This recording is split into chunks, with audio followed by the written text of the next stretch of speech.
Not gonna work. Fuck you. No, I'm not evacuating. No one's evacuating.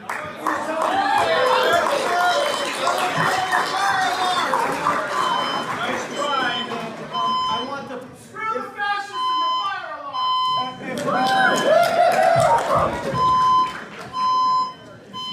If the campus safety police come to me and tell me to evacuate, I'm going to obey the law and evacuate. Short of that, I'm not evacuating. Is there really a fire system? All right, listen up. Okay, listen up.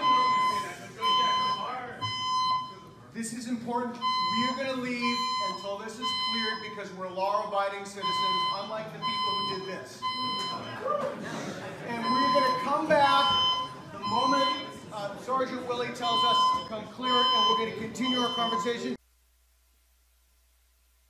Can you hear me? Yeah, everybody hear me? So when you don't have an argument against something, you pull the fire alarm.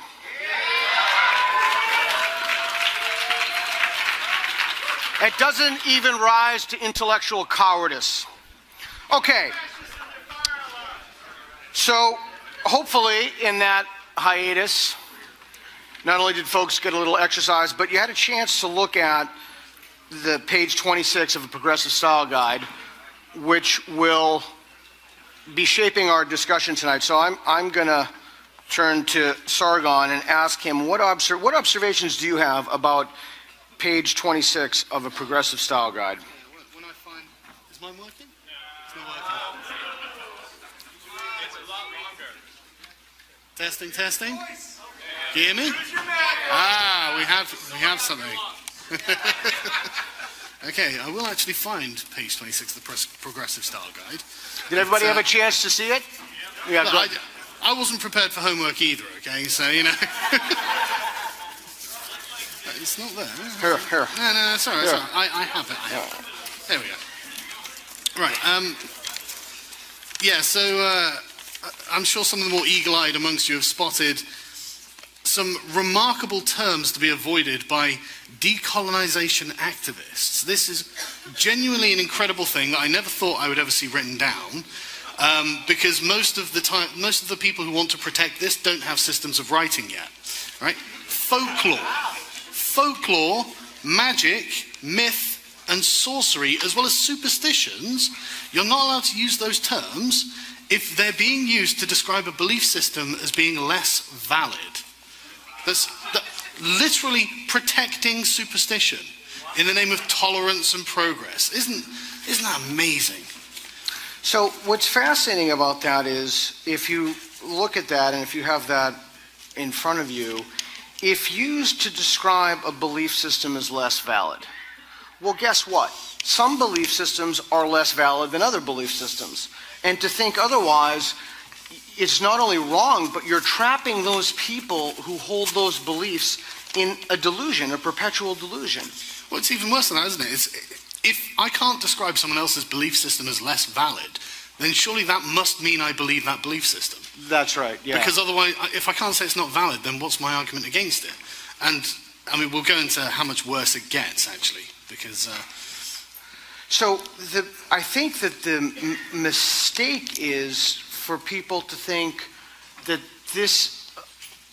And maybe I'm wrong about this, I don't know, but the mistake is for people to think that this applies to people who happen to have dark skin who are trapped in dangerous beliefs, but none other than our own Rick Perry, the man who wanted Texas residents to pray for rain, who's now in the Trump administration, of course, where we couldn't think of a possible better place for him. Rick Perry wants people to pray for rain, but that is a superstition. There's no evidence of it. There's no evidence. So it's fascinating to me that the confusion here is between an immutable characteristic of a person, skin color, or broadly considered race, or height, or ability status. Those are immutable characteristics of people. Those are not belief systems. You can change belief systems. You can go in and out, and people do all the time, in and out of belief systems, and this is extending that umbrella of tolerance or protection or what have you from people, from their immutable characteristics to ideas. And it's basically asking you to not call out a superstition for what it is, a superstition, or magic, or sorcery. Yeah, that's completely correct. And I mean, they even say in the introduction why they do this, and this is pretty incredible, really, when you actually think about the motivations behind doing this. So they begin by saying language is a key ingredient in a winning theory of change.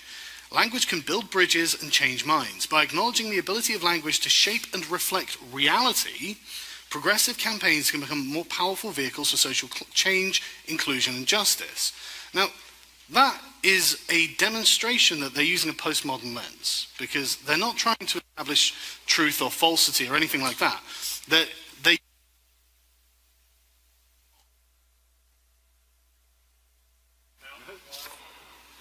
Is it something on my end? Ah.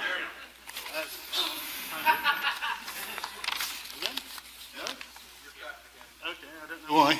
Oh, maybe it's something on my end. I'll try not to move. But they're using this as a strategy. Now, the only people who need to engage in strategies against other people are people who are trying to win them over to something, trying effectively to conquer them in some way. That's pretty bloody immoral, in my opinion, because the people that are being assaulted with these kind of language games have no idea that a war has been waged against them. They have no idea that the very basis of their thought patterns, the words they're going to use, are going to be under assault and try to have these terms manipulated in order to change their mind. Because, as they say, it's got the ability of language to shape and reflect reality. Everything is about perception. So you've got to kind of ignore the idea that there is an objective reality and assume that everything that is perceived by a human being, and that's the only way we can understand it. And that's why they're concerned with effectively creating newspeak. Because, I mean, if you actually look at the list itself, I mean, it could not be more Orwellian. It's about like a third of the original list of words you're not allowed to use have been replaced with new politically sanitized language.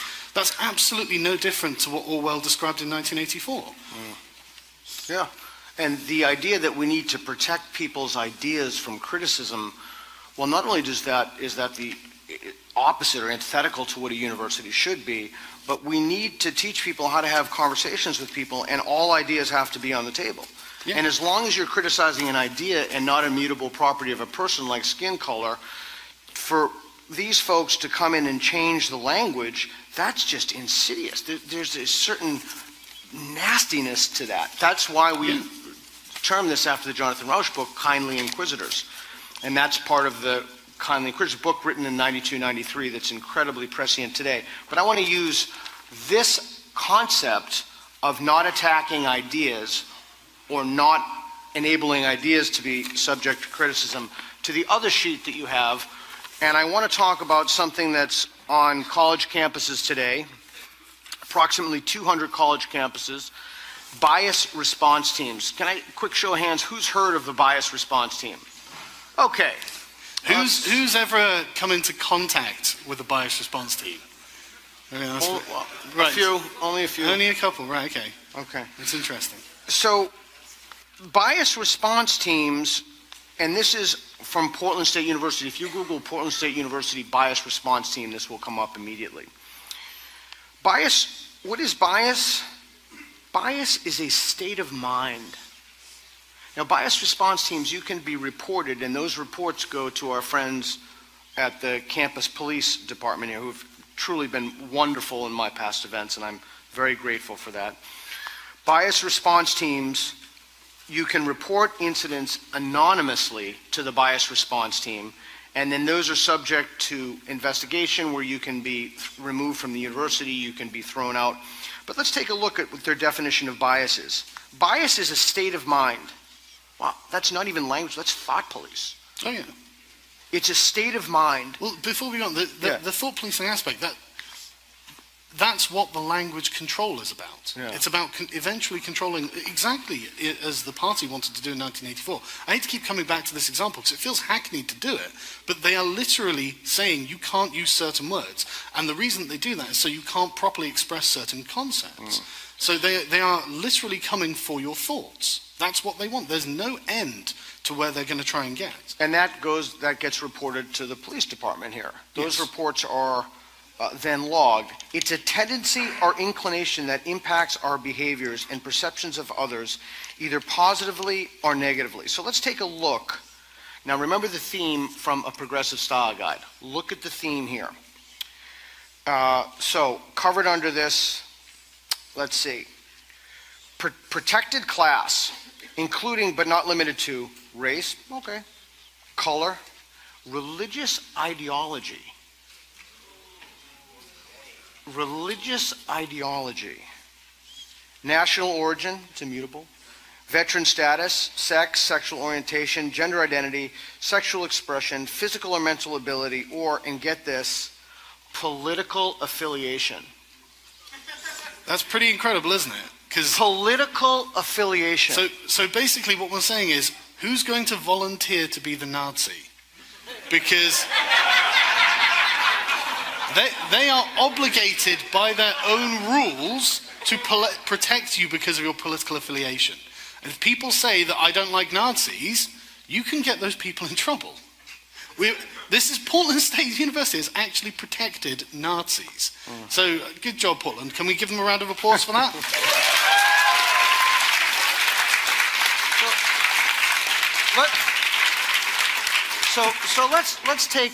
We don't need to talk about ISIS and sawing people's heads off with butter knives or anything crazy. Let's just talk about a mainstream example of a young person, 18 to say 18 years old. They're raised as an evangelical in the South. They come to Portland State University and they have very strong beliefs that for whatever reason they don't want gays to be married. A position that I've spoken out, I'm absolutely adamantly for gay marriage and... Yeah, of course. Yeah, okay. How is this person going to challenge or question their beliefs if that falls under religious ideology and can be subject to the bias response team? Well, they can't. And do they not think that it's pernicious to allow the propagation of these ideas that are going to be eventually against their own ideology?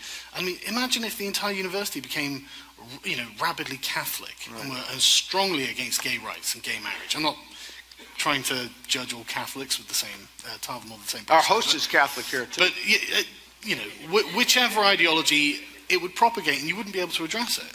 And this would be by design. And it would be because of extreme left tolerance. But I tell you, there are a lot of things on that, just that paragraph there that really I find absolutely fascinating. So they say, so the bias is a state of mind, tendency, or inclination that impacts our behaviors and perceptions of others, either positively or negatively, based on preconceived notions. Yeah. How could you function in reality without a preconceived notion of something? Surely everything you do, all day, every day, when you're discriminating about which car to get into, you have a preconceived notion about what do you want for breakfast? Exactly. Who do you say hello to in the hallway? There is just no end to this. So you're asking people to suspend judgments about, and we can bracket the rest of the immutable characteristics, and we can have a conversation about that. But I think it's productive now to target this idea that we cannot target people's ideas. I mean, I can't speak for the UK, obviously, but in this country, our most protected right is free speech. Our most coveted... No, it's not like that in the UK, I'm afraid. Okay, so when you tell somebody, for example, okay, we'll go out for drinks and shout that afterward.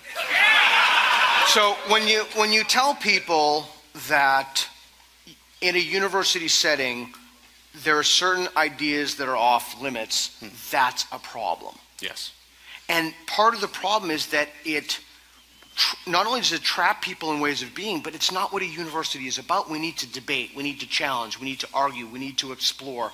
And something really ugly is happening on our campuses right now when we conflate or confuse race and idea. Your race is not your idea. Your religion is not your race. These are separate entities. And if you don't think that, then you're firmly in the camp of the ethno-nationalists, who think that race and culture and ideas are just directly linked to one another. Right. You know, your ideas, your beliefs are a genetic expression of your person, which I don't think is true. I'm sure you don't think it's true. It's preposterous. Exactly, it's ridiculous. And yet, this is effectively what they're codifying. And it gets worse as well, in my opinion. So they say that this can be directed toward an attitude, an individual, or a group. It's like, I can't have a preconceived notion about an individual now. What if I know that person? I mean, it's such a ridiculously broad spectrum that can be captured so the other thing by is, these rules. Anything that somebody says is their religion is thus protected. Yes. So, look, for example, or political. Yeah, I mean, so what do we do? If someone thinks that Jesus walked on water, or they're talking snakes or something, and I start questioning that, and now that's subject to the bias response team. It could be, if they report it. Or it even says if a third party witnesses it as well. That's right. So you can be, that's the other thing, you can be offended by proxy. Yes. So even if somebody isn't offended, and I've had that happen. Don't laugh. We literally have that codified into our hate speech laws in the UK. Yeah. It's as if my country is being controlled by bias response teams. It bloody don't have a license for that, do you? Where's your shouting out license? We are literally going to need a permit soon. I'm not joking. My country is going down the tubes. We're a warning, not an example. So part of the problem is that I would sincerely like to have a conversation, like a sincere conversation with people.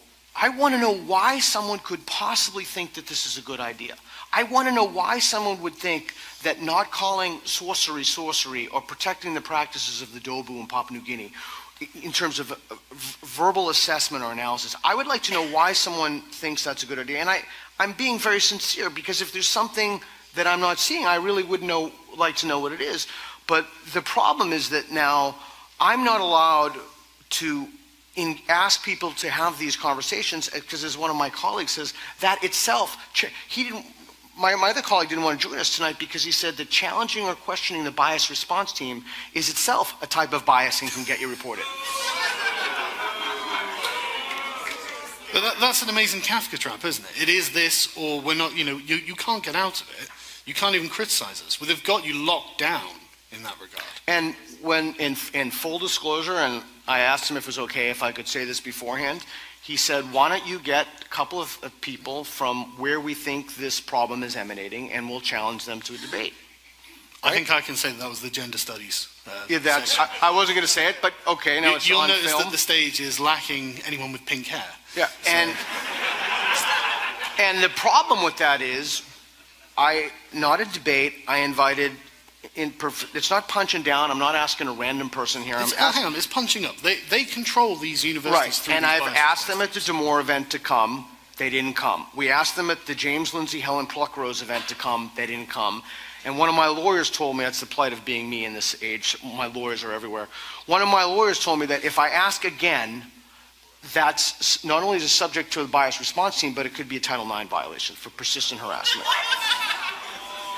So I'm trying to figure out, and I'm a sincere inquirer, I'm genuinely trying to find out why we want to protect people from certain ideas. And I'm being very sincere talking about that. He comes to me and he says, we're two white dudes up here, let's invite some people to debate. I'm like, I can't, they'll throw me out, Title IX violation. I didn't want to get him in trouble, obviously.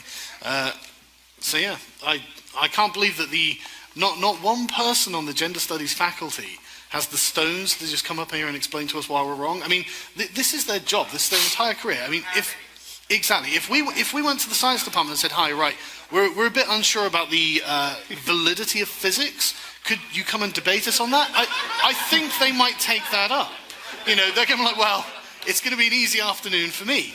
But the gender studies folks won't come near us. Yeah, all disciplines infected by postmodernism suffer from this same malady. And now that more and more people are talking about this, the pressure, I think, is becoming on. But I think part of the problem is that if you genuinely believe that engaging ideas is somehow a form of cognitive or psychological violence against people, then of course you won't want to have a conversation or a debate with somebody. because you'll think that you're engaging in a form of psychological violence. My own take, and I could be wrong about this, and I don't want to throw water in anybody's parade, I think they've won the culture war. I think they've won the culture war. No, they've won they've won the war for the institutions. The culture war is right here. Yeah. See, I think they have won. Let me rephrase that. They've conquered the institutions. They've conquered the academic institutions. Yeah. The far left has conquered the academic. I mean, think of how crazy ironic it is at Culture War 2.0 that, as the young woman said in the beginning, I don't know where she went, two vocal atheist classical liberals are put on by the college Republicans. I mean, let that percolate for a second. Yeah. That's crazy. 10 years ago, they were our primary enemies. Yes. You know, we were watching Christopher Hitchens go at these sorts of, not quite that bad, but you know, we were watching from the other side of the sort of left-wing atheist debate, and now these are our allies. That's because exactly of correct. The progress the far left has made. I mean, you were saying like what kind of person thinks that criticizing someone's ideas is a kind of cognitive attack on them? Well, the sort of people who literally think that language controls reality and therefore they should control language. Yeah. And thank you, but that's literally what they think, and they're not going to tell you. I mean, you don't find this stuff emblazoned on the boards around. You find it in somewhere on their servers, you know, in the gender studies departments, where you're never going to find it. And slowly but surely, they institutionalize this sort of language policing, these behavioral policings, and eventually you will find yourself trapped in a system that you have no power over, right. And they have total power over you. It's just a matter of time until the biased response team gets you. Absolutely. And here's the other thing that's just so vicious about this. So not only, this isn't a bug of the system. This isn't like some accident. You know, it's like, I don't know if you've ever seen those signs that says, I saw a sign a few years ago, it said, you know, no deer crossing, and it had DEAR and had a picture of a moose, right? That's just an accident, that's just a weird thing. This is a feature. Protecting people from ideas is a feature of the system. And I think it's time to say no more, we've had enough. We're not going to bow to you. We're not going to be intellectual cowards. I think it's time that we have to start standing up to these people en masse, because they are literally crushing a generation of people by telling them to suspend judgments about ideas. And if you want any hope of reason or rationality or enlightenment, whatever it is, fair, right, equal, whatever your position is, you can't be pulling the fire alarm. You have to be engaging people in a sincere intellectual discussion and marshaling your evidence and talking to people. The pulling the fire, we're still back talking. What did that do? It proved that you're an intellectual child. So don't do stuff like that. That's going to offend the Sky God. I can see the reason for the biased response teams now. Oh, that's the other thing. You can't check, and one of the officers can correct me if I'm wrong, you can't check to see how many reports have been filed against you. Oh, yeah, it's done anonymously as well. It's done so anonymously. You don't even get to face your accuser. You can't, so, Title IX, you cannot face your accuser. And if you can't face your accuser, then, I mean, how can you know whether what they're saying is even true? Right. Like, how can anyone know? It's going to be their word against your denial, but it's not like you're going to be able to, I mean, maybe if you're lucky, but it's a dangerous precedent set. And it goes completely against the idea of English common law, on which our society is built as English speakers. We are supposed to face our accusers, mano a mano, effectively, you know. Right. But, it probably is, I'm not... Yeah, I was thinking that question of the constitutionality would come up, and I'm not qualified as an attorney to... There was a nice piece in the Wall Street Journal. If you Google bias response teams, it comes up, and FIRE, the Foundation for Individual Rights and Education, has a piece on it, and then the National Review has a piece on it, and you can read all of those about, and people do make those claims, but I'm not comfortable speaking about the constitutionality because I'm simply not a constitutional lawyer, so I'll let the constitutional lawyers decide that. Yeah, I don't know anything about that. And he certainly isn't. No, no, God forbid we have a written constitution. But, it's pretty incredible the way they describe the expression of bias as well. Bias against others can be expressed and perceived in many ways. It can be subtle or blatant and can include physical, spoken or written acts of abuse. Okay. Insensitivity. How can I know that you believe in some crazy sky god to be sensitive about it, unless I can speak to you about that problem? And if I really don't think I can speak to you about your belief in a storm god or whatever it is without criticizing that belief. So I'm probably in trouble there. But the next one is lack of awareness. Right. So just not knowing is a bias incident. I mean, is there anything left outside of what is a bias incident? That would probably be a shorter list. It gets better. So, I mean, you go through a few things that you'd expect. Violence, harassment, intimidation, extortion, fine. Use of vulgarity, impolite society, fine. Cursing. Making remarks.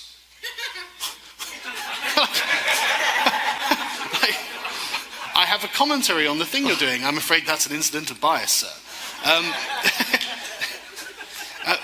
Or any other behavior that belittles, restricts, or alienates others based on preconceived notions. And again, they have to know the inside of your head. It has to all be assumed that you thought a certain thing for them to get you. Right. It's insane. It's totally unprovable. And it's this idea that you want to regulate the behavior of others. You familiar with that story of the gender studies professor who was in the elevator?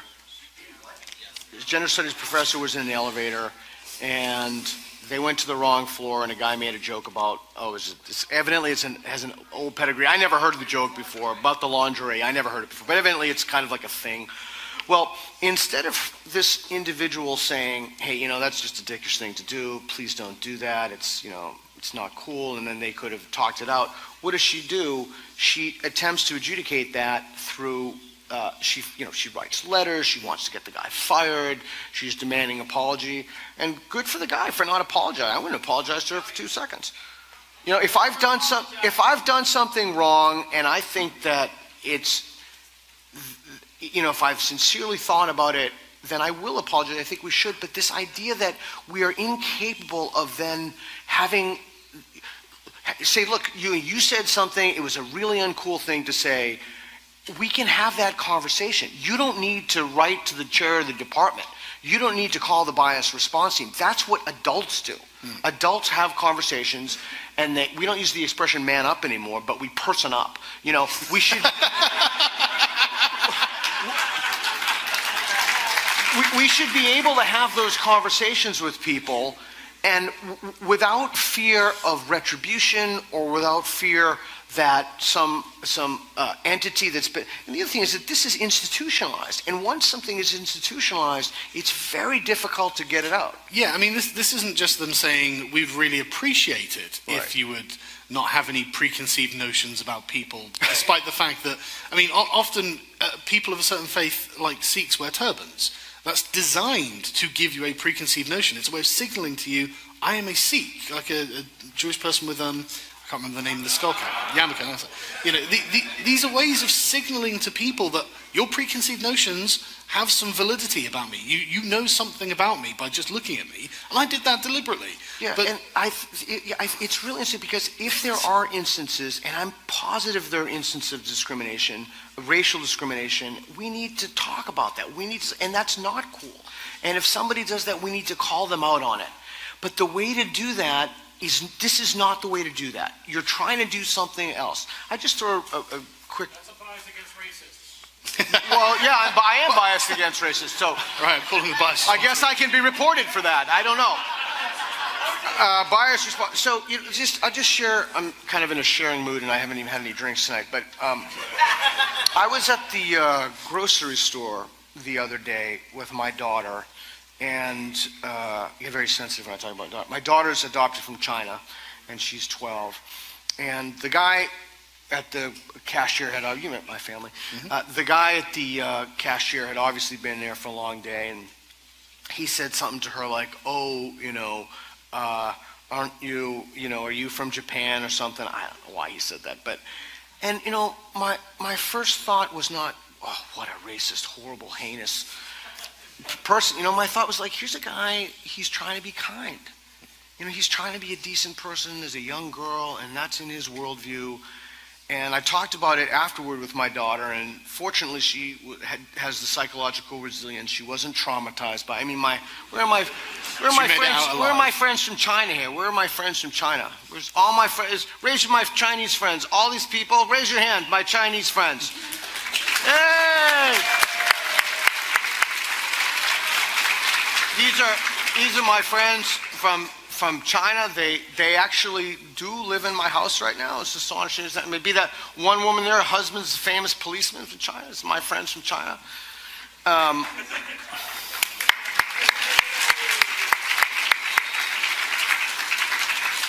And we can't automatically assume that somebody has grotesque and malintent if they say something that rubs us the wrong way.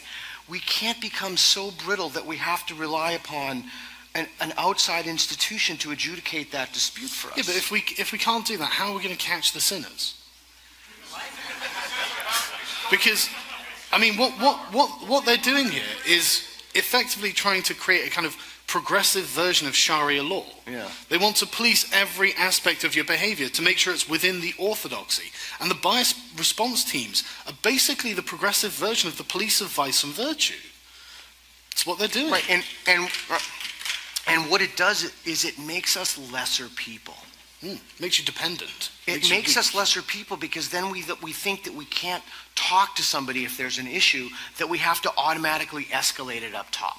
If someone does something, look, this is not complicated. If somebody does something and you feel they shouldn't have said it or whatever, say, hey, you said that and it was, it hurt my feelings or whatever.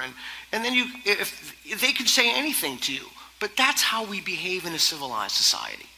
And to try to institutionalize that from on high to make rules, you can't govern crazy beliefs. There are some people who are always going to be racist. Like, you can't legislate that out. But what you can do is you can create academic environments where people talk to each other, where they're not petrified. Like, I have this thing in my science and pseudoscience class where I used to examine the question, did Native Americans live in harmony with the land? But I can't include that anymore because Native Americans are a protected class. So I can't include this idea, like all of these issues and these topics are now off the table. And I think that we lose something fundamental in not having those conversations, in addition to just becoming brittle because we don't hear ideas that contradict our own. So we're trapped. We're trapped when we don't have dialogue. And it's true, and it's entirely to their advantage. I mean, they've done everything they can to restrict your ability to have dialogue.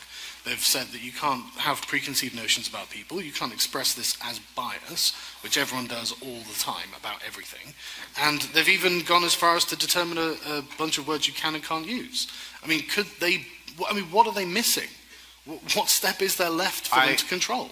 Automatic expulsion from the university. Yeah. So here's my take, and I'm not saying this has to be your take, but there are words on there, I didn't know what some of those words meant. If someone tells you, hey, look, don't call me Native American, call me, that's fine, I'm cool with that. But if someone's running around casting spells and they say, hey, this is my belief, or if they believe in that Muhammad flew to heaven on a winged horse, whatever they're believing, who am I not to call those beliefs out? Especially in my capacity as a professor. Who am I? By what authority do I suspend my judgments about those things? But how does your science explain how the shaman calls the lightning? Yeah. That's still my favorite video of all time. But addressing that would be a bias incident. You would be in trouble, you would have to deal with the bias response team. They would want restorative justice for you claiming that science couldn't explain. Yeah, and that's almost always retributive. In other words, they even use the language of, victim, punisher, accuser. It's a very punishing kind of a way instead of even talking about this we have so many things to talk about. I was at the gym yesterday and I was watching this video. Evidently, somebody called Trump's wife a C word or something. And I'm thinking, like, oh, are you kidding me? There's like, the oceans are dying. Scott Pruitt is in office. The refugees we have all these problems, and this is what CNN chooses to focus on. Like, I would love to be fake news. Yeah, I would love to be talking to Carl about a whole host of issues, But this is something that is just taken over. Millions of students are governed by this right now. And our educational system is in jeopardy. Professors don't want to talk about it. I know that my union is against it. I don't know if anybody will speak publicly against it. And I think that this is something, and I'm inspired by what you said. You know, they may have taken over the institutions temporarily, but you are the hope that we can change this stuff. I mean, you really are.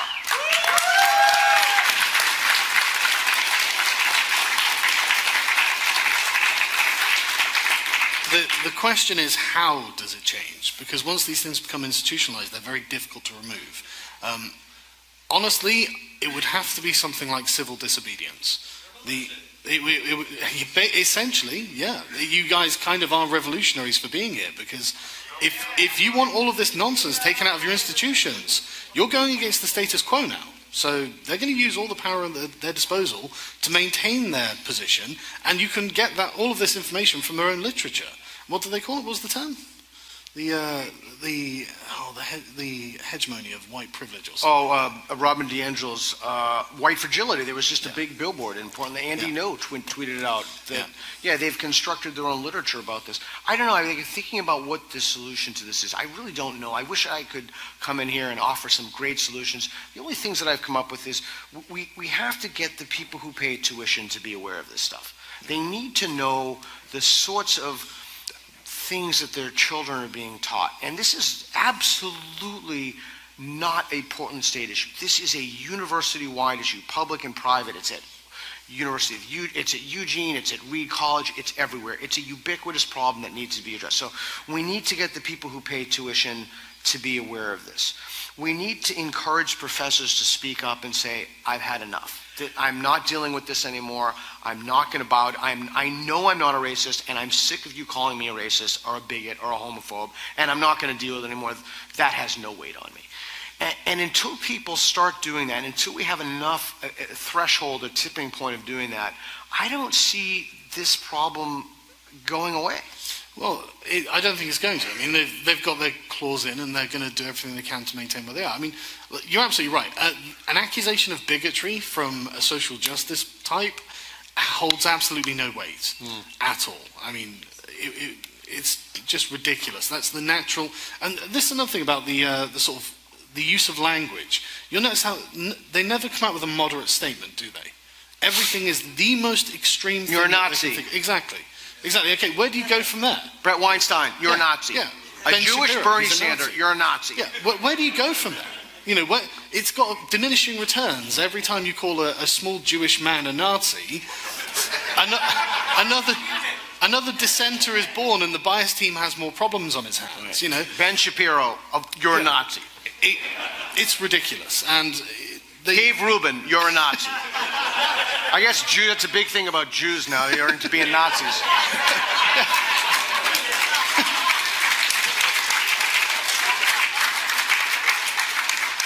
I'd really love to criticize the Jews who are joining the National Socialist Party, but I can't because it's a bias issue. But seriously though, getting it on the table that you want to remove this stuff is going to be the hardest thing. Once it's on the table, you will actually be able to use sort of popular support against this, but it will actually require student agitators, people who can organize and people who will keep the pressure on the administration to actually change. But you've got to understand, the people who put this stuff into place, they're true believers. They think this is the only just way that a society can be run. And if you think differently, then it's because of your biases. Right. There's no getting away from it. And so it's honestly, it's going to be a tough thing. It's not going to be an easy mission getting this stuff out. And you've got to be committed. But since so many of you came here, I'm guessing you are. How many people are students at the university, by the way? Oh, wow. Holy moly. Wow. Wow. Okay, great. That's what, about 2/3 of the audience. Wow. That was So here's what I'm thinking. A lot of people came out to see you tonight. So I'm thinking that, and we were a little delayed because of the immature behavior of someone. Why don't we open it up to questions? Sure. And why don't we form a line with somebody holding the, Philip will hold the mic. And here's what I'd ask for your questions, please. For your questions, no life stories, Simple question, and Carl would like to get to as many questions as you can.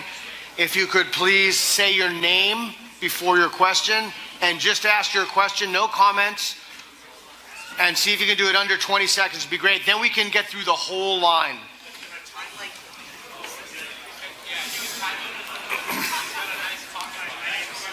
I'm sure everyone will be as quick as possible, you know. So, I mean, look, you know. All right, we ready? Let's do it. Hello, my name is Chris, and I don't remember the exact source of this, but I think that someone has said that in communist regimes, cognitive dissonance is something that's enforced through state-mandated big lies, things that are not true, and everyone knows that they're not true. And if you claim publicly that they're not true, you'll be taken to the gulag, and that's actually a method of their control. Do you think that these kinds of things are a similar precursor to those kinds of actual totalitarian control mechanisms? In my opinion, the only reason you're not sent to a gulag for violating any of this is because they don't have the power to do that. Yes. Yeah, exactly. Yes, I don't think it's because they lack the intention. I think it's just they're not able to do this. I mean, these people want to get inside your brain, change the words you use so you think differently. I mean, how much more totalitarian can you get? This was literally Hitler's idea for Nazi Germany. He wanted to socialize people the way they thought. They want to change everything about your character, you as a person. There is no end to where they're going to keep going with this, so you have to stand up now. Yeah, and I'd urge you to read the title of our talk tonight, the book Kindly Inquisitors. It's the most important book I've read in the last quarter century. The Velvet Glove is much more terrifying than the jackboot. Yeah, and it's got this chilling effect where you Hello. Oh, sorry. Sorry. Robert, Sorry. question is more asking for comment on two responses and a premise. One, I think the main point they're going at for controlling language is a perception they have that using such language precedes a physical attack. Historically, making value judgments of gay people are not a successful life strategy then would precede a lynching. Other point, they think they're in a life and death struggle. So yeah, they do need to take control on everything. I think that's the perception that needs to be adjusted. What I'm looking for comment on is I think the entire foundation of modern philosophy has been kind of flawed with this whole concept of rights. Might it be possible to do away with a concept of rights and move to a status of natural state, which I think provides a better context of the natural state is the universe wants to kill you because entropy is increasing. Boy, I'm down on that idea. I'm a big fan of rights myself. That's what I'm saying. Like, if you move to a natural state philosophy and say the natural state is the universe is going to kill you because entropy naturally increases, what are you going to do about it? Do you want to take that and one? Sacrifice will you do? Huh? And then you apply game theory as Yeah, okay, so here's my response to that. I am a big believer in John Rawls. This is also why I'm against this, because I'm a big believer that we can rationally derive our values and morals. I do think there's such a thing as moral facts, and I do think that's one of the core things we need to teach our students is not how to suspend judgments about things or not talk to people, but to listen, to be open to revise your beliefs, to tell people under what conditions would you revise your beliefs, and then to sincerely engage those issues. But we need an environment in order to do that, and I think that environment is constitutive of rights, and that can be derivable. Hello. Hi, my name is Matt. Hi, Matt. One quick comment and a question. A possible solution, there's a viral video that went out a while ago. The state of Georgia was dealing with this problem with Title IX accusations. And what happened was somebody on the university funding board of the state of Georgia looked at court cases, looked at cases of the university and said, we don't care what the Obama administration's policy is on this. You don't unplug this, we'll cut your funding. So you can always short circuit the university administration and go to the funding departments to the state if the state might be susceptible to that. And the question I had, I'm getting kind of, I don't know, black pilled as the internet would say on liberalism entirely. I'm seeing, like, we had this liberal idea of the 90s, everything was okay, but now I see, like, society is splitting into two camps. You have, like, economic, like, libertarianism going one direction. You have, like, social liberalism going the other direction. Liberalism seems to be, like, subdividing into principles, splitting into two different camps.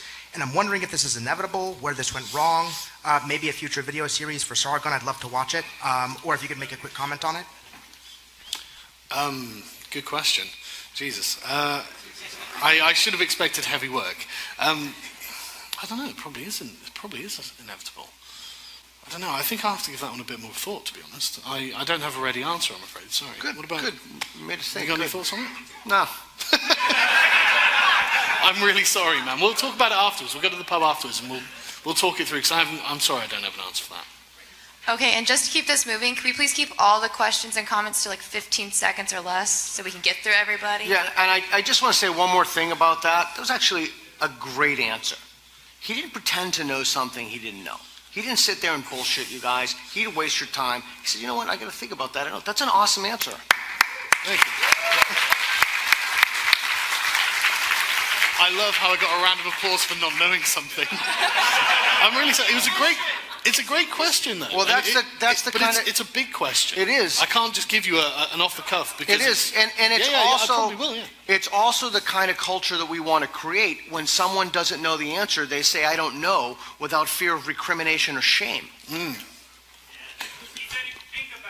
I will. Good. So I've been lurking on your channel for about 6 years, but it's gotten to the point where lurking is no longer enough. Right. What can I do as an individual to help put society back on track? Like how do I change my sphere to start the chain reaction? What actions do I take? Right. So it depends on what you're comfortable with and what your social circles are like, really.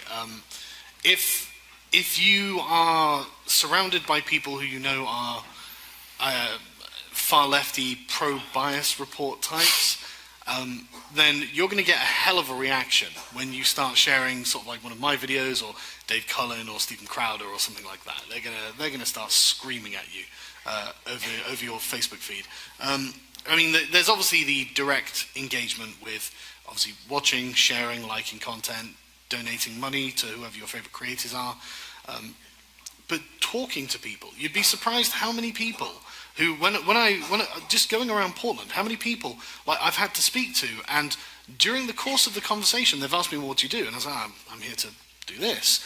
And then suddenly we've started getting into a conversation about why I'm here, what the problem with social justice is, what is going on in universities. And these people are actually interested. It's just that very few people engage in that way. And they're afraid to engage. Absolutely, but a lot of people are just not aware that there is a conversation to be had. Right. And often they've got something really interesting to say. As long as you're not confrontational and aggressive, and you treat them as if you're not trying to delegitimize their entire worldview, then they're a lot more receptive to this sort of thing. Obviously, don't be annoying, don't pester people. If they say, I'm not interested in that, then just change the subject, you know. Yeah, and listen, really listen to what people have to say. Yeah. And address them on their own terms as well, you know. Don't try and use it as a way of making yourself feel clever or anything like that, you know. The fact that you're here, I'm going to assume you're moderately confident and intelligent, and you don't need to do that. But, I mean, on social media, definitely sharing things, you know, just impressions matter. Because if someone's scrolling through their timeline, and they see that 2 of their friends have shared, like, a particular piece or a video, and, you know, they might have just dismissed it going, I'm not interested in what Milo Yiannopoulos has done, or whatever. If they keep seeing it, they're going to start thinking, okay, maybe there is something to this. Why is everyone doing this? You know, they're going to start getting engaged in these conversations. Because ultimately, unless you're actually getting their brains working, getting them focused on what you're doing, you'll never change anyone's mind. It'll just go past them and they'll never think about it again. So you've just got to be active, really. Cool. All right. Street epistemology. Yep. Hi, guys. My name's Axel. Welcome. So, Sargon, you said that they won the university war. Yes. What do you think they're going after next? What's their Government. next step? Government. Oh my God. They're going to come for anything legislative that they can get. That's so the worldview of the social justice warriors is entirely based around groups of power, and they view the world, the entire world, and all of human history as groups of people that are identifiable and in competition with other groups. There's no, they don't care about reason, obviously. They don't care about discourse. They don't care about the methods by which things change. They just know that things change, and they tend to take the position of sovereign power when they're performing their analysis. And so they want to have, this is why they're such institutionalists. Have you ever noticed that they're such brown nosers? They will sit there, they will suck up, they will work their way through the hierarchy, and once they get to the top, that's it. You're in the iron fist. The velvet glove comes off, and they start pulling fire alarms. But, and they send bias teams out and things like this. They're going for the very top. They want to be able to structure all of society according to their whim from the top down. Yeah, I'm gonna add one thing to that, having dealt with these folks very extensively now. They have a way of engaging you that's so saccharine. It's so artificially sweet and pleasant. Yeah. But underneath it, it's just pure viciousness. Malice. Malice, raw malice. Resentment.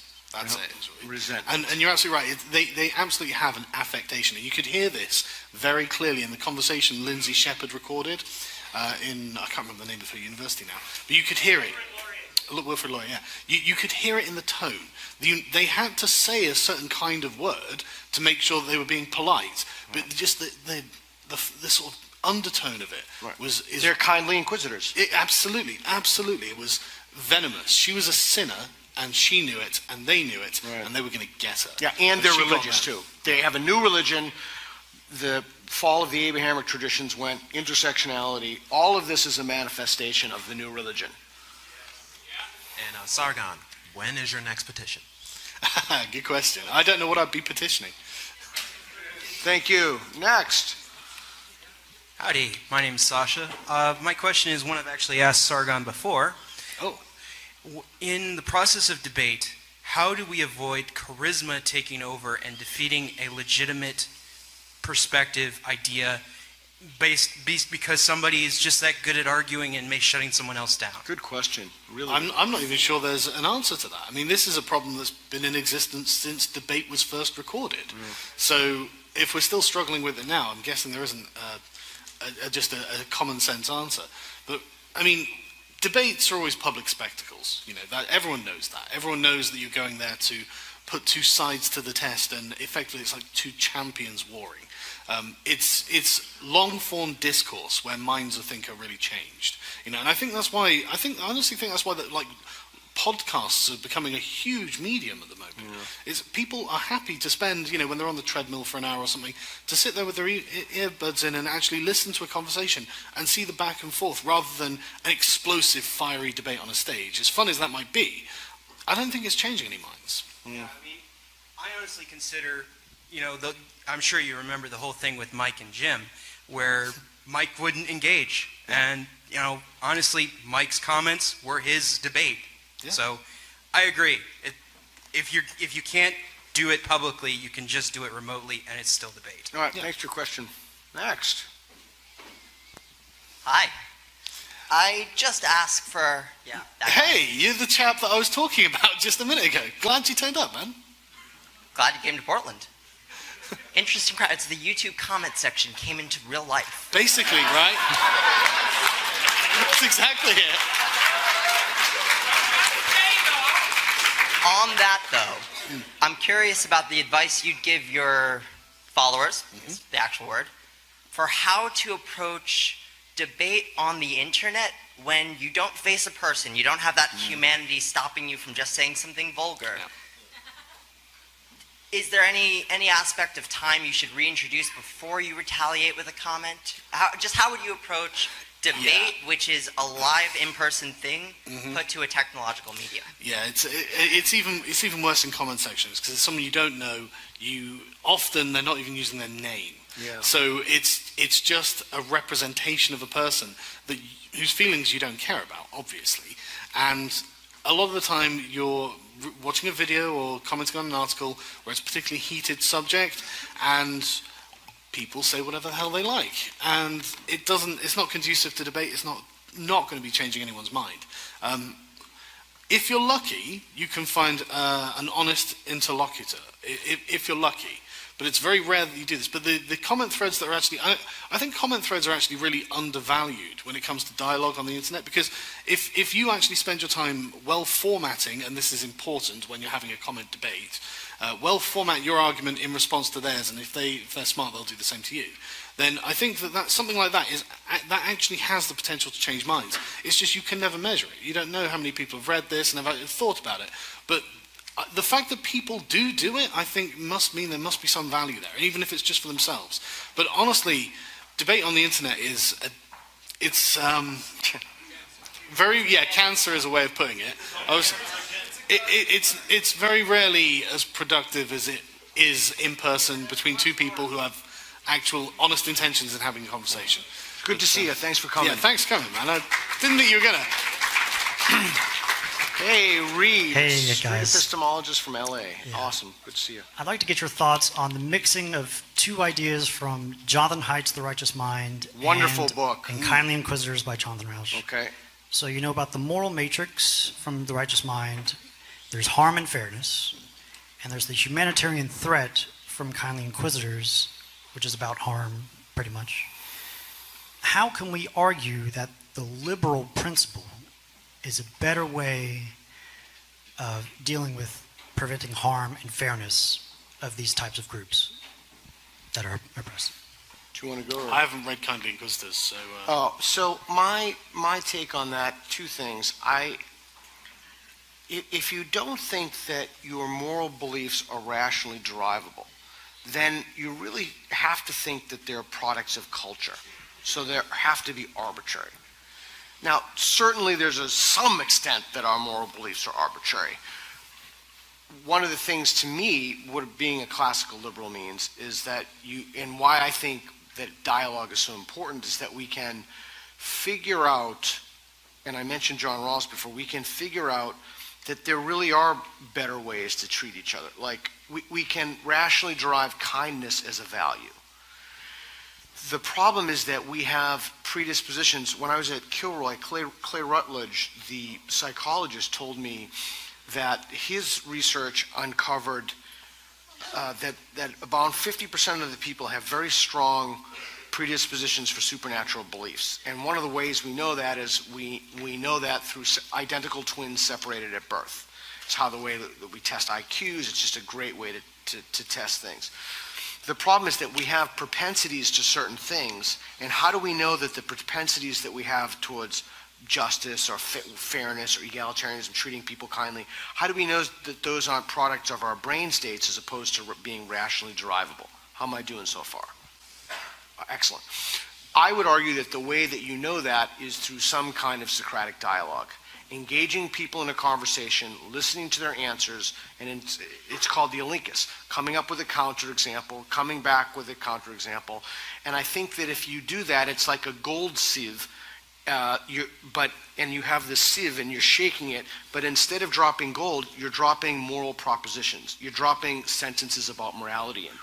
And a conversation is a way for two people to have those sieves in which they not pit, but in which they challenge and engage each other's beliefs. And that's the other reason that it's so important, is that those beliefs are malleable. Those beliefs are subject to your experiences. And when you need those to change is right here in college. So all of this stuff we've talked about prevents reason from being emancipatory. It prevents any kind of emancipation, so we really can derive principles of why we should treat each other fairly.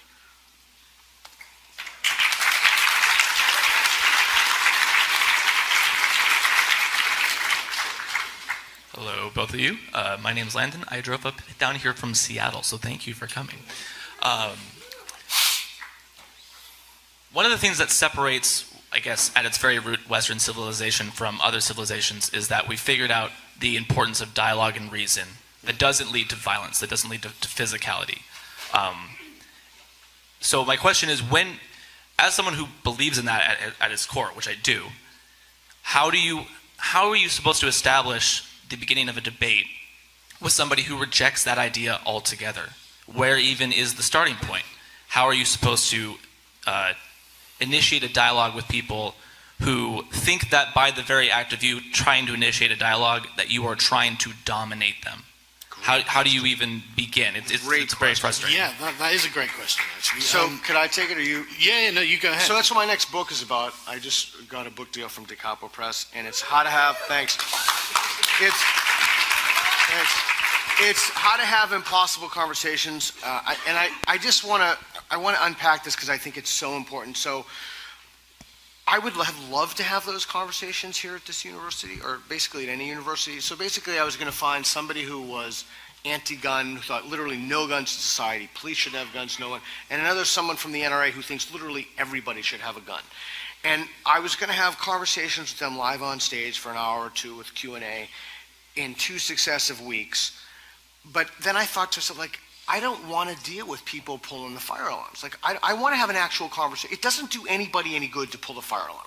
So I'm going to do these in local libraries to help my friend Sylvia and the local CFI branch and some of my students who are here. Not going to tweet it out, not going to advertise it. And the first, I would suggest a few things. The first thing is, if you really feel you can't have a conversation with someone, if you feel it's unsafe, you have to leave. But if you feel you're in that context, the first thing you have to do is to figure out someone's epistemology. In other words, figure out why someone believes what they believe. And you can use this thing called Rappaport's rules. And Dan Dennett has a wonderful thing. You're basically, before you give any criticism at all, make sure you understand what they're saying. So you really have to listen. And there are people have written books about that. The other thing is, I used to do this in the end of my conversations when I was more involved in atheism, but now I do it within the first 3 or 4 minutes. Like, once I really think I understand someone's position, I will ask them the following question. Under what conditions would you be willing to change your belief? It's called the defeasibility condition. And they'll tell me the now, they could say any one of a number of things to you. They could say, well, there are no conditions under which I change my belief, to which the response to that is your belief formed on the basis of evidence? Now, if they say yes, then by definition, formulating your beliefs on the basis of evidence must mean that there's other evidence that could come in that would cause you to revise that belief. So I would suggest to you the first thing you do is listen, use Rappaport's rules, understand what their principles are, offer them questions of defeasibility, and if they mirror that and say, well, what are your defeasibility conditions? Don't have this back and forth, just answer the question. What would it take for you to believe in God? Answer the question. What would it take for you that everybody should own a gun? Answer the question. What would it take for you to build a wall? Answer the question on the Mexican border. That's a great start. Cool? Thanks.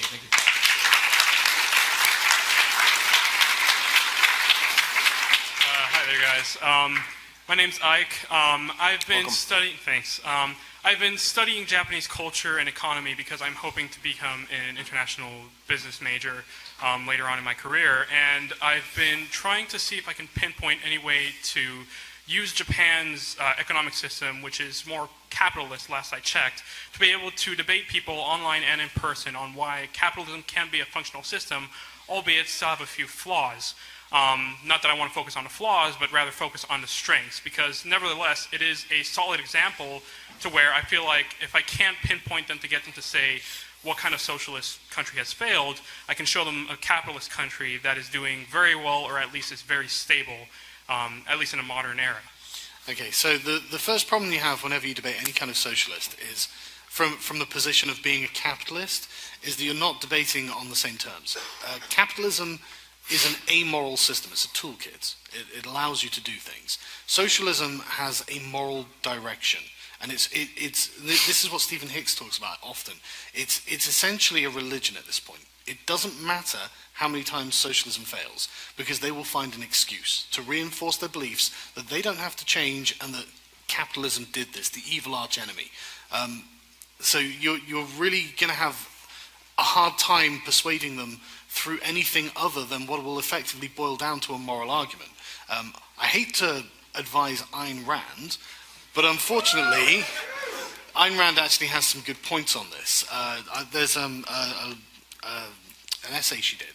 I can't remember the name of it off the top of me. I'll find it and put it on my Facebook page so you can find it. But describing that, if you think about like capitalism as the actions that you're taking, someone who is wealthy through business or something like that, through their own dealings, not only do they benefit other people, but they're specifically acting within the bounds of the law. This is, and universally accepted within our societies that they're following the rules and they're doing what they should do and they're making a profit for themselves and they're obviously serving a service, product to serve someone else. That you could probably form that as a moral argument towards a socialist, but they're going to sit there and complain that inequality is a problem. Well, if you're a socialist, you think inequality is a problem. If you're a capitalist, you think poverty is a problem. And then you can demonstrate how the rising tide is lifting all boats, worldwide, in fact. But honestly, when it gets down to the fundamentals of it, it's very hard to persuade a die-hard socialist because it's being held like a religious belief, and they will effectively dismiss any parts of reality that conflict with that. So don't worry about body counts, don't worry about how many times socialism fails. They do not care. This time they've got it. Trust them. I'll add two things to that. I just finished Jonah Goldberg's The Suicide of the West. I can't recommend it highly enough. A fantastic book. And then I would ask really intelligent, thoughtful people, one book. What's the best book you have? You ask 4 or 5 people, and then I just read those books of people who think that they're why socialism or communism, why it's good, and I'd sincerely listen to and think about those arguments. That's what I'd do. All right, thank you. Good luck. Good luck in your studies, Ike. Gentlemen, I'm Paul Cornelius from Berkeley, California. I appreciate both your work. Thanks for giving me an excuse for coming up. Thanks for coming. Speculative question. Why do you suppose that neoliberalism seems so willing to placate and please an ideology that really is the height of capitalism? An ideology, a heterodox Marxist ideology, like social justice and critical theory. Thank you. Okay. You want to take that? Yeah. Why would it care? They can't possibly defeat it. They rely on it in every way, and they buy into it. I mean, like you've seen the anarchist masks that are being mass-produced in factories in China, that they will go out and willingly buy for $10 or whatever. And it's like, you can't beat neoliberalism. They've got no function for it. But sorry, did you want to? No. Well, so here's my take. Was it Paul? Here's my take on that, Paul. There are a few words that whenever I see them, they just scream bullshit to me.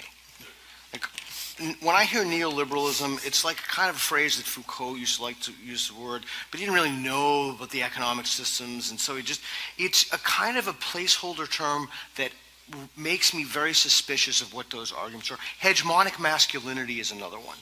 And I could use another word. I could say modern Western capital. Okay, so give me the sentence again real quick. Modern Western global capital. Is what? Finish the sentence. Okay, but give me the sentence. Give me the question. The question would be, why does Western capital, particularly elites such as Hillary Clinton, the French president, George Soros, seem to be very willing to play ball with people that are heterodox Marxists in their orientation? That's what critical theory is. Yeah, absolutely. But it's because they can just package it back to them. It's going to take on whatever form is pleasing to the consumer, and if they are dumb enough to buy it, and dumb enough to support the system they claim they hate so much, they have no method of destroying this system. That's why they constantly talk about revolution, but when it comes to it, they're sat there in Starbucks with their lattes and their iPads, and they're scrolling through their timelines. You know, they don't care. They're never going to change anything. Let's see if we can do this. Let's see if we can. If it's okay, we'll try to do rapid questions. Sorry, Let's see if we can just do rapid. So you ask your questions, and we'll try to respond as quick to be coherent still. Okay. Thanks for coming out tonight. Thanks. My name is Leif. My question is, what do you think about the level of brilliant deviousness of the people that are enacting these things? When you look at how did it start? Like, how did the hate speech start? It started with like Nazis. If you go back to like World War II with the Nazis and the gray shirts and how they did everything, they started dividing and conquering.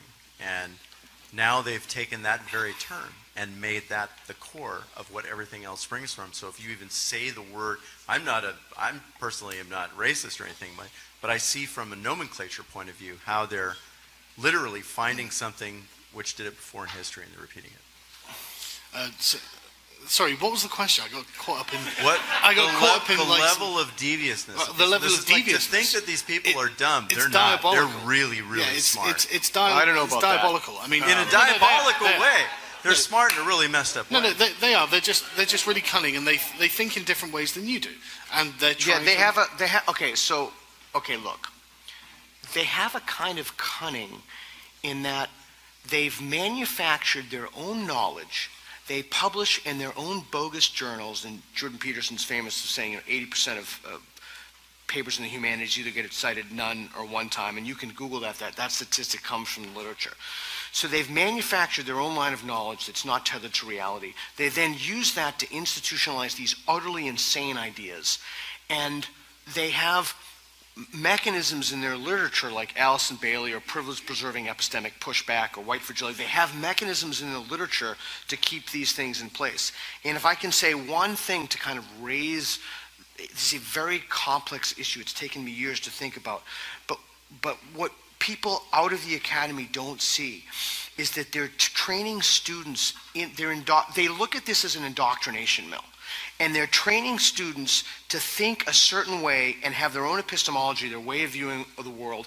They're requiring these bodies of completely bogus literature, and not all of it, maybe like 2% is decent, but the overwhelming majority is just utter garbage, totally untethered to reality. And when those people get out, they become leaders in the community. So that's where they spread this idea of microaggressions, trigger warnings, safe space. All of that stuff starts in the academy. All of it. Okay, so can I disagree with you here? Right, okay. Sure. I actually think they're utterly diabolical because what you're describing is a mission towards truth. You're interested in finding something that's factually true, but they're not interested in that. They don't give a damn about that. What they're interested in is victory, right? Everything about this is a strategy. Right. Like, no, that's right. I agree. You're not addressing them on their own terms because on their own terms they are absolutely genius. I mean, imagine what the flat earthers are going to have to do to get a flat earth bias response team, right? Like instituting that into hundreds of universities across this country. Imagine just how long it would take them, how unbelievably convoluted their theories would have to be. And yet the postmodernists have done it. Like the first time I was introduced to Jordan Peterson was on that TVO debate, and the guy opposite him was literally like, I'm going to have to just start by saying that gender isn't real, biological sex isn't real, and we'll go from there. No, we fucking won't. You know? Okay?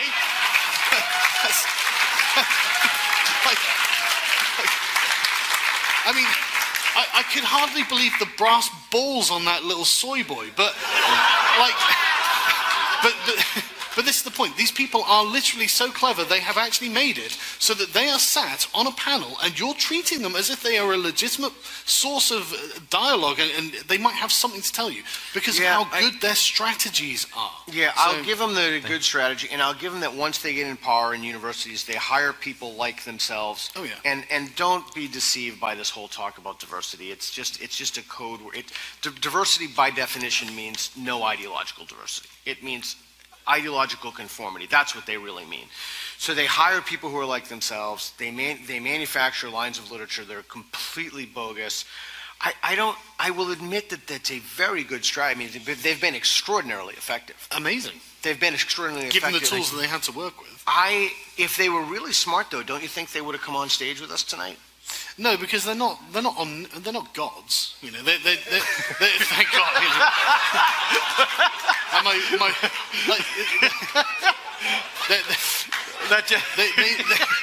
They want control over absolutely everything, and coming on stage here, this is just a loss for them because they know that they are intellectually bankrupt. And I would sit here and explain to them in detail about the strategy behind the postmodern sort of methods they use. And the reason that they. Sorry, I know I said okay, great, but the reason that they wouldn't come up on stage is, and if you think I'm wrong, if there's a mistake in my reasoning, you let me know. In the presidential debates, when you're winning, you don't debate somebody. Oh, absolutely, absolutely. They don't come up here to debate us because they're winning in the academy.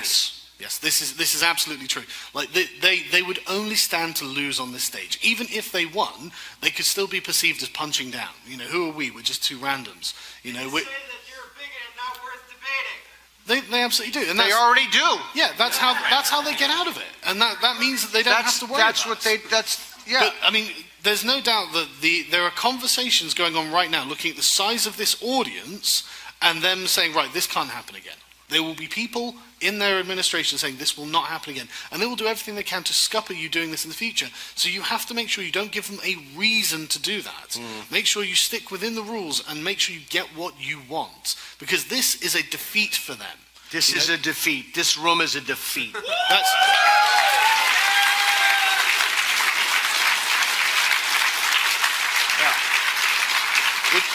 And as long they pulled the fire alarm. As long as I am at this university, I will fight this pernicious ideology with everything I have, and I'm taking the gloves off.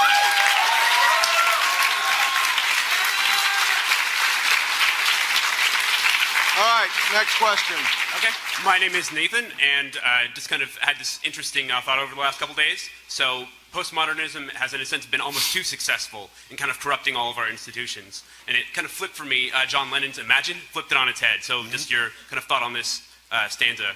Imagine there's no countries, it isn't hard to do, nothing to kill or die for, and no religion too. Imagine all the people living life in peace. And it just seems like so many things that are happening are counter to that. They kind of undermine their own goals. I'm into the no religion thing. Well, right. I'm into the peace thing too, but it's not clear to me. It's unrealistic. Let's be honest. There's never going to be peace. There's never going to be this idyllic world where people are living in harmony. It's never happened. It's never going to happen. It's a silly dream. We should, unfortunately, be more realistic about these things. Yeah, take men as they are, not how we'd like them to be. Yeah, and I'll add to that the expression "we're all in this together." Okay, so no, I'm saying we are all in this together. And what this is, you're here, I'm here, we're here.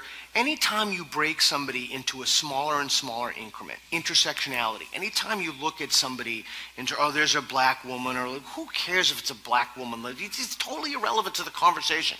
You know, I do jujitsu, my jujitsu bodyguard is over there, my trainer, and if there's a guy who's a black belt in jujitsu who's gay, and I roll with him, and he destroys me every time, and his wife is a machine of death, she destroys me every time, and the way to not look at it is through ever smaller increments that divide us. The way to look at this is to find, in the literature, it's called superordinate identities, identities that bring us together. We are people, everybody has their own shit, you know, everybody has their own, you know, sometimes I pick up my daughter and she's had a tough day. Like, everybody's dealing with stuff. And the way to face that is to listen and to be kind. It's not to continuously break people down into ever smaller groups, and when we look for reasons to be offended and outraged, that doesn't do us any good. But you're looking at this the wrong way. You need to look at this from the position, you're looking at this from the position of a person on the ground who has to live with the reality of this. Now, imagine bringing yourself 100 miles up, and you are suddenly the omnipotent bureaucrat. You absolutely want to break people into a lattice of different intersecting categories until eventually every individual person is in their own box, and everyone is in control, is under control. Everyone, you can declare who gets what, you can make sure that nobody's uneven, you can make sure that everything is perfect and fair. Yeah, and that's their goal. When you deny biology, that's what you get. When you deny biology, that you think that you can control the outcome solely by social institutions. That's just not true. Steven Pinker utterly destroyed that in The Blank Slate. Yeah. Good, thanks. Next. Hi, I'm Batco from Left People, and how do you feel about Israel versus Palestine? Oh my God.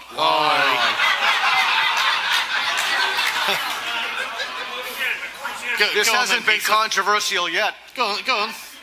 You're the one who has to work here. I can do every phone bias response team. So I will be very sincere and give you my honest opinion. I avoid certain issues not because I don't have a gut feeling, but because I simply don't know enough about it. And I'm not embarrassed to tell you that, and I appreciate that, thanks, I really do. I'm not embarrassed to tell you that. I think it's a very complicated problem, and to look to me as any sort of an opinion or expert, I don't pretend to know things I don't know. I'm absolutely the wrong person to ask. I just don't know enough about it. Yeah, I'm afraid it's a can of worms that there's no point opening, because activists on both sides are fully entrenched in their positions. They're not interested in listening. They're interested in attacking you if you disagree or patting you on the back if you agree. And I honestly don't really care enough about the issue to have looked into it in the depth that would be required for me to have a proper dialogue on the subject. You asked me about gender studies or if there's a God. I don't think there's any good guy or bad guy necessarily on either side. And I know, but just saying that is, my inbox is going to be destroyed from people on both sides of the argument from that. So real quick, I want to bring up Maoist China. So, are either of you aware? Is your mic working? Come close to it. How close were people earlier? So Maoist China. Are either of you aware of the perpetual revolution as like a political tactic? Vaguely, but go ahead. What's the question? In the first paragraph of the introduction, language can shape and reflect reality. Progressive campaigns can become a more powerful vehicle for social change. What's the question? Can there be a danger in the speed of which there is social change? Yeah, well, yeah. I mean, it also depends what the direction of the social change is. Right, and this is saying the progressive campaigns can become so obviously there's. You mean if there's some kind of a race towards transgender bashment, would that cause a backlash from people? Is that what you mean? Can we pursue social change too quickly? Absolutely. And if so, where would absolutely. It be? The whole point that this is what drives me mad about Marx and Hegel is Hegel's got the conception that all of history is a slow build to a cataclysmic engagement that synthesizes the new status quo. Not really. Not really in Western liberal democracies. Where are our revolutions if that's the case? We're far more Darwinian, and this is the point of free speech. So we can have it out, each individual to individual, public speaker to audience, that we can change people's ideas, and slowly over time, our countries, our entire societies, evolve and change in ways that we hope are better, but not always, without having to have violent revolution and tearing the streets up and burning things down. And I mean, it seems that a backlash of radical social change is not always, but it has to be tempered. I think you see that with polls on immigration, Pew polls, especially for how people view others. But good question. Thank Next. Hi. Sargon. Hey. What's your favorite dinosaur?